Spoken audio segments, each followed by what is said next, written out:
Assalamualaikum warahmatullahi wabarakatuh. Perkenalkan, nama saya Siti Karina dari kelas A.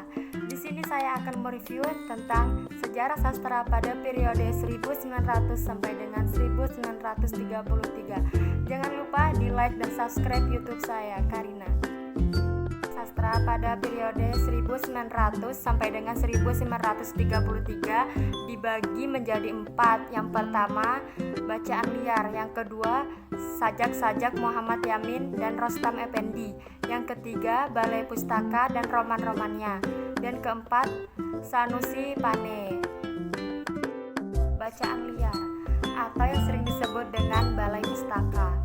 Bacaan liar sendiri pertama kali diungkapkan oleh Ringkes pada tahun 1914 untuk tulisan-tulisan kaum pergerakan, baik berupa novel, roman, puisi, artikel, maupun buku-buku pemikiran.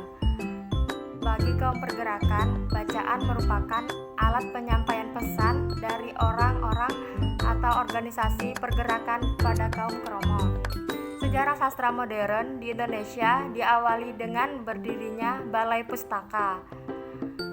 Komisi ini pada awalnya dibentuk untuk menanggulangi bacaan liar yang beredar di masyarakat, baik dalam bentuk surat kabar maupun cerita tulis yang membahayakan pemerintah kolonial Belanda. Sastra pada masa kini disebut dengan sastra masa kebangkitan, terutama pada periode 1920. Penjajahan, Yamin termasuk segelintir orang yang beruntung karena dapat menikmati pendidikan menengah dan tinggi. Dengan demikian, dapat dikatakan bahwa tradisi sastra Belanda diserap Yamin sebagai seorang intelektual, sehingga ia tidak menyerap mentah-mentah apa yang ia dapatkan itu. Ia menulis puisi dan lakon berlatar sejarah serta menerjemahkan sejumlah karya asing. 2 buku puisinya masing-masing terdiri satu judul, yang pertama Tanah Air dan yang kedua Tumpah Darahku. Muhammad Yamin. Beberapa pengamat dan penulis sastra mengatakan bahwa dia dianggap sebagai pemula penyair dalam khasanah sastra Indonesia modern. Setelah dewasa dan dia terjun ke dunia politik dan tidak menciptakan sastra lagi karena ia ingin membantu memerdekakan negara Indonesia pada saat itu. Rostam Effendi. Dia bekerja menjadi guru, tetapi tidak lama kemudian terjun ke dunia kebudayaan dan politik. Setelah adanya suatu peristiwa pada tahun 1926 dan 1927, yaitu pemberontakan PKI di Indonesia. Ia meninggalkan Indonesia dan pergi ke Belanda. Hingga setelah Perang Dunia Kedua, dia bekerja di sana. Bahkan dia pernah mewakili suatu partai politik dan duduk sebagai anggota parlemen. Bukunya sudah terbit, Bebasari 1924, sebuah drama bersajak.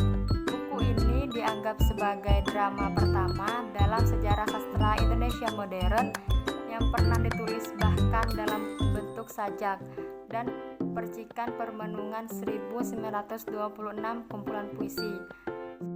Azab dan Sengsara, Buah Tangan Mirari Siregar merupakan kritik tidak langsung kepada berbagai adat dan kebiasaan buruk kuno yang tidak lagi sesuai dengan zaman modern.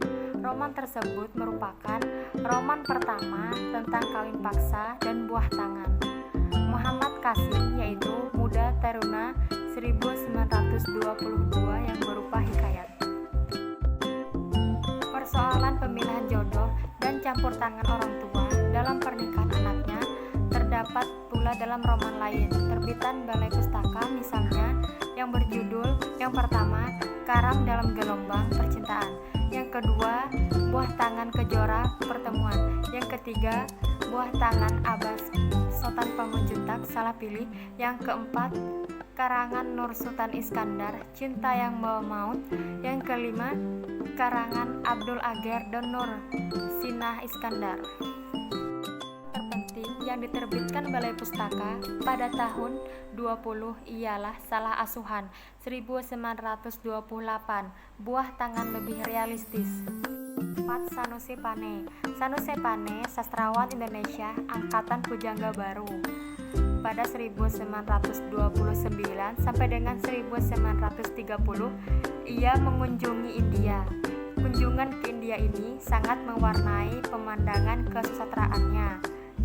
Karya-karya yang terkenalnya diantaranya adalah 1. Pancaran Cinta dan Prosa Berirama, yang kedua Puspa Mega dan Kumpulan Sajak, yang ketiga Airlangga Drama dalam bahasa Belanda.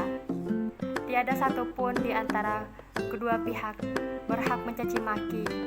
Oleh karena itu, berarti bahwa kita menghormati jiwa suatu bangsa yang sedang menunjukkan sikapnya.